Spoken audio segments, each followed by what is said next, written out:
तो राजीव, अब मैं आपके पास आ रही हूं क्योंकि आप भी लगातार दिल्ली की जनता के बीच ही रह रहे हैं। वहां दिल्ली का माहौल हमें दिखा रहे हैं, घोषणाओं का कितना असर है, राजनीति आरोप प्रत्यारोपों का कितना असर है, आप लगातार क्या माहौल है के जरिए दर्शकों के सामने रख रहे हैं। लेकिन मूल सवाल ये है, 15-20 अब चौथी बार जो जिस तरह से अब आम आदमी पार्टी एक बार फिर सत्ता पे काबिज होने की हर संभव कोशिश कर रही है और एच भी लेती नजर आ रही है, घोषणाओं पर घोषणाएं कर रही है। आज भी नया ऐलान कुछ करने वाले हैं केजरीवाल। इसके अलावा सबसे पहले उम्मीदवारों की लिस्ट जारी कर दी है, बीजेपी की पिच पर खेलती नजर आ रही है, कई सिटिंग विधायकों के टिकट काटे गए हैं, तो बहुत सारी चीजें यहां पर दिख रही है।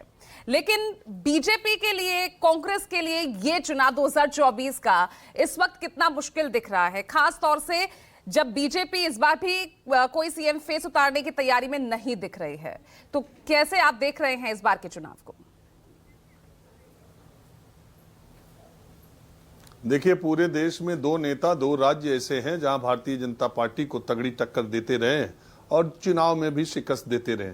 2016 में भी भारतीय जनता पार्टी प्रधानमंत्री नरेंद्र मोदी के बनने के बाद बहुत मजबूती से बंगाल में गई थी।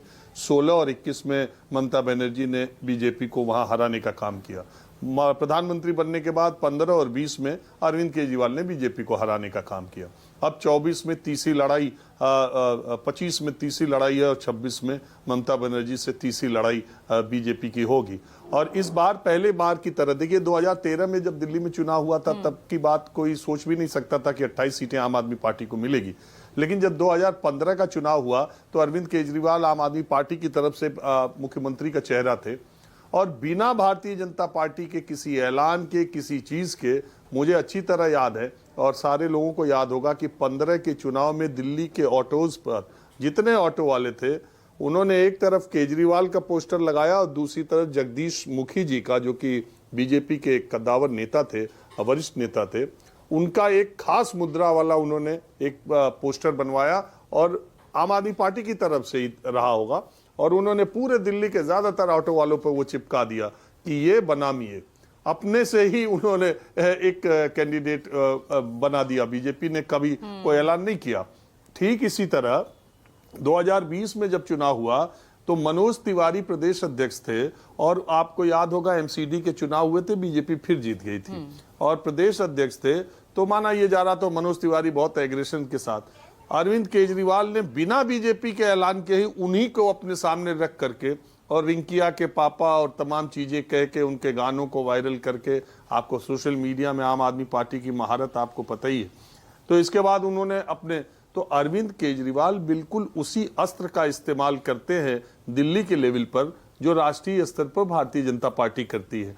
जब देश में लोकसभा के चुनाव होते हैं तो भारतीय जनता पार्टी के छोटे से लेके बड़े नेता और प्रवक्ता तक सिर्फ एक बात कहते हैं कि हमारे पास तो मोदी जी है, विपक्ष के पास कौन है, कौन उनका चेहरा है, पहले ये बताएं और चुनाव में आए।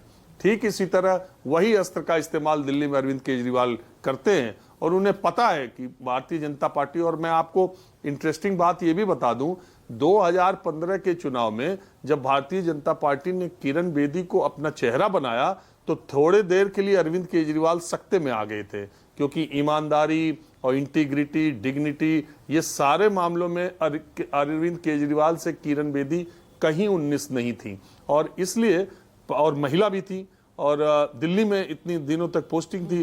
तो बीजेपी ने जब उनको चेहरा बनाया तो अरविंद केजरीवाल थोड़ी देर के लिए सख्ते में आए, लेकिन फिर उन्होंने बाउंस बैक किया और सिर्फ 2-3 सवालों को लेकर के, और उसी में 2-1 टीवी के इंटरव्यू भी हो गए थे, 2-3 सवालों को लेकर वो एग्रेशन में आए कि अगर झुग्गी झोपड़ी और अवैध कॉलोनियों में अंतर बता दें किरण बेदी तो मैं मान जाऊंगा, अगर 10 झुग्गी झोपड़ी जे कॉलोनी के नाम बता दें तो मैं मान जाऊंगा।